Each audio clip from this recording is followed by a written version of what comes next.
Hello friends, welcome to my YouTube channel છોટી છોટી બાતે. આજે આપણે વાત કરીશું લવિંગના ફાયદાઓ વિશે. હા મિત્રો, લવિંગ જે આપણા બધાના ઘરમાં હોય જ છે, પરંતુ આપણે એનો ઉપયોગ કેવી રીતે કરવો એ નથી જાણતા. લવિંગના અઢળક ફાયદાઓ છે, જો કદાચ તમે નથી જાણતા. એટલે જ આજે તમને હું જણાવીશ લવિંગ કેવી રીતે ખાવી, કેટલી ખાવી અને લવિંગ ખાવાથી કયા કયા ફાયદાઓ થાય છે. જે લોકોને ગેસની સમસ્યા રહેતી હોય એમણે રોજ સવારે 1 ગ્લાસ પાણીમાં લવિંગના તેલના થોડા ટીપાં નાખી પીવાથી ઘણો જ આરામ મળે છે. લવિંગ જે છે એ બધી જ ઋતુમાં બધા જ ઉંમરના વ્યક્તિઓ માટે ઉપયોગી છે, પરંતુ શિયાળાની ઋતુમાં લવિંગનો ઉપયોગ કરવો ઘણો જ ગુણકારી છે. કારણ કે લવિંગની તાસીર ગરમ હોય છે, જે શરદી અને ખાંસીમાં રાહત આપે છે.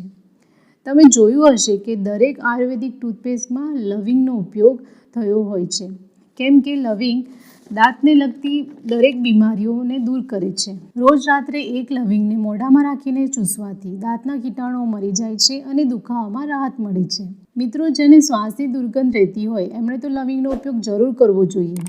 લવિંગને વરિયાળી સાથે નિયમિત ખાવાથી શ્વાસની દુર્ગંધથી છુટકારો મળે છે. તમે બીજો પણ એક ઉપાય કરી શકો છો. તમારે થોડી લવિંગ લઈ એને પાણીમાં ઉકાળવાની છે. આ પાણીથી દિવસમાં 2 થી 3 વાર કોગળા કરશો તો પણ ફાયદો થશે. આજે તમે જોયું હશે કે 100માંથી 50% લોકોને સ્ટ્રેસ એટલે કે ચિંતા હોય જ છે.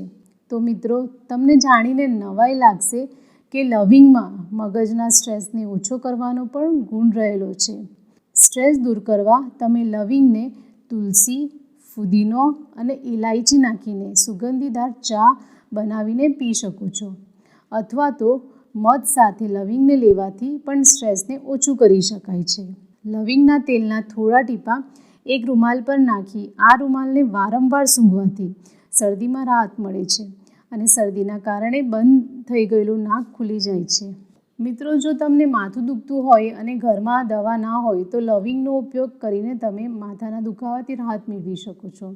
આના માટે તમારે શું કરવાનું છે, થોડું બદામનું તેલ અને થોડું નારિયેળના તેલમાં લવિંગના તેલના થોડા ટીપાં નાખવાના છે. એમાં થોડું સમુદ્રી નમક મિક્સ કરી રૂમાલ પર લગાવી દેવું. આ રૂમાલ માથા પર મૂકી રાખવાથી માથાનો જે દુખાવો છે તે દૂર થઈ જાય છે. બીજો પણ એક ઉપાય તમે કરી શકો છો. એક રૂમાલ પર લવિંગના તેલના થોડા ટીપાં નાખવા. આ રૂમાલને તમારે 15 મિનિટ માટે માથા પર મૂકી રાખવો. આ પ્રયોગથી માથાની જે રક્તવાહિનીઓ છે તે ખુલી જશે અને માથાના દુખાવામાં રાહત મળશે. મિત્રો, ઉંમર વધવાની સાથે સાથે અમુક બીમારી આપણને ક્યારે થઈ જાય એ ખબર નથી પડતી. જેમાં ઘૂંટણનો દુખાવો જે છે તે સામાન્ય છે.